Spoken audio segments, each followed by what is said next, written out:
My YouTube channel. ಯಾರೆಲ್ಲ ನನ್ನ ಚಾನಲ್ನ ಸಬ್ಸ್ಕ್ರೈಬ್ ಮಾಡಿಲ್ಲ, ಸಬ್ಸ್ಕ್ರೈಬ್ ಮಾಡಿ, ಲೈಕ್ ಮಾಡಿ, ಕಾಮೆಂಟ್ ಮಾಡಿ ಆ್ಯಂಡ್ ಶೇರ್ ಮಾಡಿ. ಇವತ್ತು ನಾನು ನನ್ನ ಫ್ಯಾಮ್ಲಿ ಜೊತೆಗೆ ಹೋಗ್ತಾ ಇರೋದು ಪ್ಲೇಸ್ ಬಂದು ಹಂಪಿಗೆ. ಹಂಪಿಯಲ್ಲಿ ಏನೆಲ್ಲ ಇದೆ ಅಂತ ನಾನು ನಿಮಗೆ ಇವತ್ತು ತಿಳಿಸ್ಕೊಡ್ತೀನಿ. Let's go Hampi.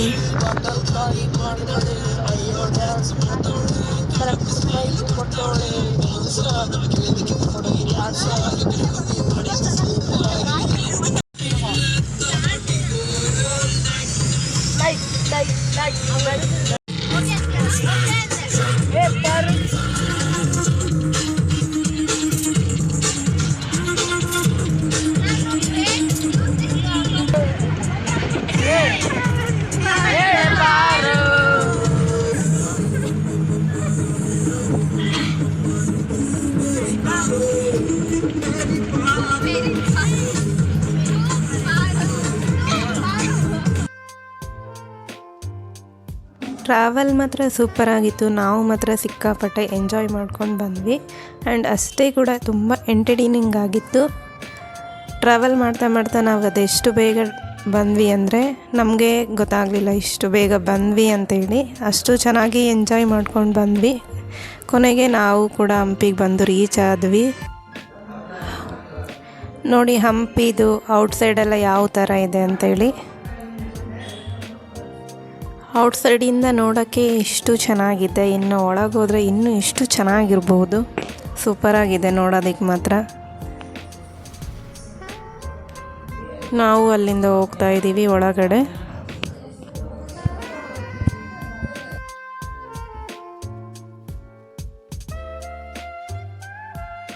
ನಾವು ಹೋಗಿದ್ದು ಚಿತ್ರದುರ್ಗದಿಂದ. ಇದು ಚಿತ್ರದುರ್ಗದಿಂದ ನಿಮಗೆ 142 ಕಿಲೋಮೀಟರ್ ದೂರ ಆಗುತ್ತೆ ಆ್ಯಂಡ್ ಅಲ್ಲಿಂದ ನಿಮಗೆ 2 ಅವರ್ಸ್ ಜರ್ನಿ ಸಹ ಆಗುತ್ತೆ. ನೀವೇನಾದರೂ ಬೆಂಗಳೂರಿಂದ ಹೋದರೆ ನಿಮಗೆ 342 ಕಿಲೋಮೀಟರ್ ದೂರ ಆಗುತ್ತೆ.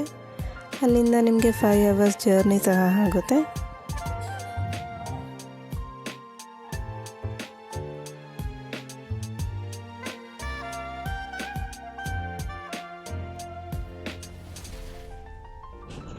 ಇದು ವಿಜಯನಗರ ಜಿಲ್ಲೆಯ ಹೊಸಪೇಟೆ ಬಳಿ ಇರುವ ಒಂದು ಐತಿಹಾಸಿಕ ಸ್ಥಳ ಆಗಿರುತ್ತೆ. ಇದು ವಿಜಯನಗರ ಸಾಮ್ರಾಜ್ಯದ ಒಂದು ರಾಜಧಾನಿ ಸಹ ಆಗಿತ್ತು. ಹಂಪಿ ಮೊದಲ ಹೆಸರು ಬಂದು ಪಂಪ ಅಂತೇಳಿ. ಪಂಪ ಅಂದರೆ ತುಂಗಭದ್ರಾ ನದಿ ಅಂತ ಅರ್ಥ. ನಾವು ಒಳಗಡೆ ಬಂದ್ವಿ. ಒಳಗಡೆ ತುಂಬಾ ಚೆನ್ನಾಗಿತ್ತು. ಇಲ್ಲಿ ನಿಮಗೆ ಇನ್ನೊಂದು ಏನಪ್ಪ ಅಂದರೆ ವೆಸ್ಟರ್ನ್ ಡ್ರೆಸ್ಸಸ್ ಎಲ್ಲ ಅಲೋ ಮಾಡಲ್ಲ ಒಳಗಡೆ. ಟ್ರೆಡಿಷ್ನಲ್ ಡ್ರೆಸ್ಸಸ್ ಮಾತ್ರನೇ ಅಲೋ ಇರುತ್ತೆ. ನೀವೇನಾದರೂ ನೆಕ್ಸ್ಟ್ ಟೈಮ್ ಹಂಪಿಗೆ ಬರೋದಿದ್ದರೆ ಟ್ರೆಡಿಷ್ನಲ್ ಡ್ರೆಸ್ಸಲ್ಲೇ ಬನ್ನಿ, ಯಾಕಂದರೆ ವೆಸ್ಟರ್ನ್ ಡ್ರೆಸ್ಸಸ್ ಅಲೋ ಇರಲ್ಲ. ಹಾಗಾಗಿ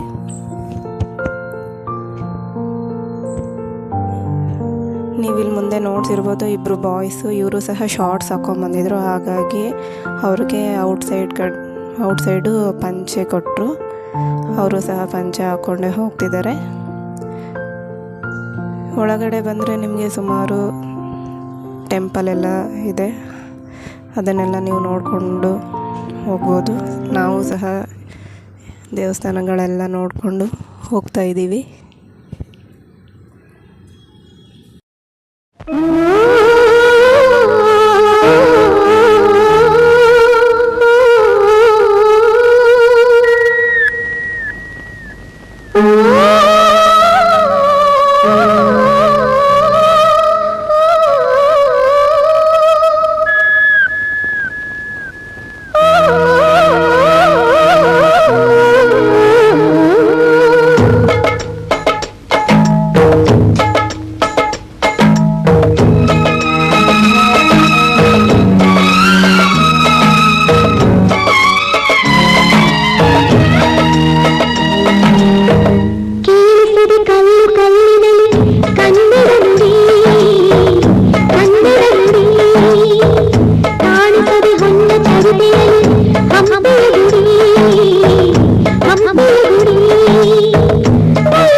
ಇಲ್ಲಿನ ಇನ್ನೊಂದು ಇಂಟ್ರೆಸ್ಟಿಂಗ್ ವಿಷಯ ಏನಪ್ಪ ಅಂದರೆ, ಈ ವಿರೂಪಾಕ್ಷ ದೇವಸ್ಥಾನದ ಗೋಪುರ ನೆರಳಿದೆಯಲ್ಲ, ಇದು ತದ್ವಿರೋಧವಾಗಿ ಕಾಣಿಸುತ್ತೆ. ಗೋಪುರದ ಒಳಗಡೆ ಹೋದರೆ ನಿಮಗೆ ಗೊತ್ತಾಗುತ್ತೆ. ನಾವು ಸಹ ಅದು ನೋಡೋಕ್ಕಂತ ಒಳಗಡೆ ಹೋದ್ವಿ, ಬಟ್ ತುಂಬ ಜನ ಇದ್ರು ಒಳಗಡೆ, ಅಷ್ಟು ಸರಿಯಾಗಿ ವಿಡಿಯೋ ಮಾಡೋಕ್ಕಾಗಲಿಲ್ಲ. ಇವನಲ್ಲಿ ಒಳಗಡೆ ನೀವು ಹೋದರೆ ತುಂಬ ಕತ್ತಲಿರುತ್ತೆ, ಆ ಕತ್ತಲಲ್ಲಿ ವಿಡಿಯೋ ಸಹ ಮಾಡೋಕ್ಕಾಗಲ್ಲ. ಹಾಗಾಗಿ ನಾವು ಸಹ ವಿಡಿಯೋ ತೊಗೊಳಕ್ಕಾಗಿಲ್ಲ, ಪೂರ್ತಿ ವಿಡಿಯೋ. ನೆಕ್ಸ್ಟ್ ಟೈಮ್ ನೀವೇನಾದರೂ ಹೋದರೆ ನೋಡ್ಕೊಂಡು ಬನ್ನಿ. ಬಟ್ ತುಂಬಾ ಚೆನ್ನಾಗಿತ್ತು ಹಳ್ಳಿ ಒಳಗೆ ನೋಡೋದಕ್ಕೆ ಆ ಗೋಪುರದ ನೆರಳು. ಈ ಗೋಪುರದ ನೆರಳು ಮಧ್ಯಾಹ್ನದ ವೇಳೆ ಅಂದರೆ 12 ಗಂಟೆ ಮೇಲೆ ಇದು ಚಿನ್ನದ ಬಣ್ಣ ಆಗಿ ಕಾಣಿಸುತ್ತಂತೆ. ಅಲ್ಲಿಂದ ನಾವು ಔಟ್ಸೈಡ್ ಬಂದ್ವಿ.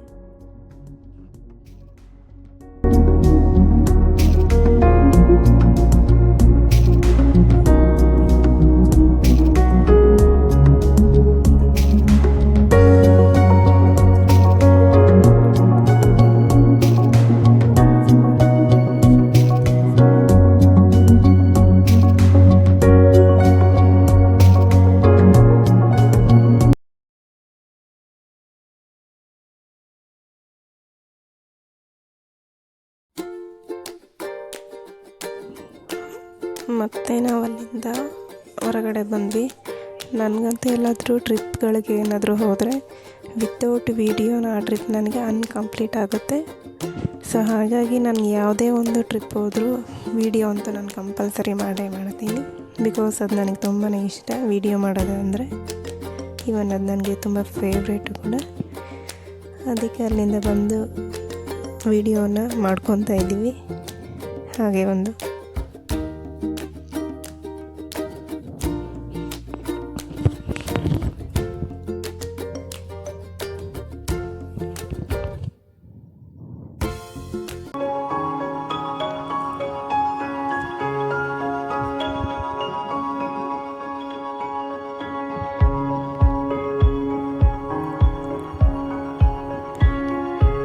ನೋಡಿ ಈ ಥರ ಇದೆ ಹಂಪಿ ಒಳಗಡೆ ಎಲ್ಲ.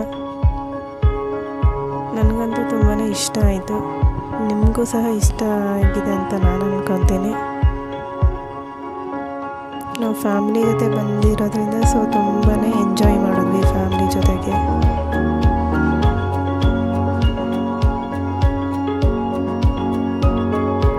ವಿಜ್ಞಾನದ ಪ್ರಕಾರ ಈ ಪ್ರಪಂಚದ ಅತಿ ಶ್ರೀಮಂತ ಸಾಮ್ರಾಜ್ಯ ಅಂದರೆ ಅದು ಈ ವಿಜಯನಗರ ಸಾಮ್ರಾಜ್ಯ ಅಂತಲೇ ಹೇಳ್ಬೋದು.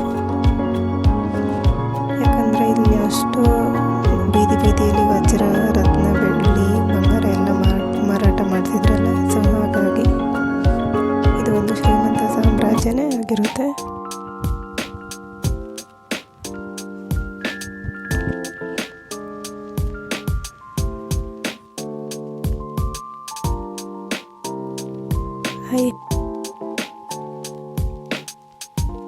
ಇವತ್ತಿನ ಈ ವಿಡಿಯೋ ನಿಮಗೆ ಇಷ್ಟ ಆಗಿದೆ ಅಂತ ನಾನು ಅಂದ್ಕೊತೀನಿ. ವಿಡಿಯೋ ಇಷ್ಟ ಆದಲ್ಲಿ ಒಂದು ಲೈಕ್ ಮತ್ತು ಕಾಮೆಂಟ್ ಅಂತೂ ಮಾಡೋದು ಮರಿಬೇಡಿ. ಮತ್ತು ನಾನು ನಿಮಗೆ ನೆಕ್ಸ್ಟ್ ವಿಡಿಯೋದಲ್ಲಿ ಸಿಗ್ತೀನಿ. ಸೊ ಇನ್ನು ಯಾರೆಲ್ಲ ನನ್ನ ಚಾನಲ್ನ ಸಬ್ಸ್ಕ್ರೈಬ್ ಮಾಡಿಲ್ಲ ಈಗಲೇ ಸಬ್ಸ್ಕ್ರೈಬ್ ಮಾಡಿ. Thank you so much friends.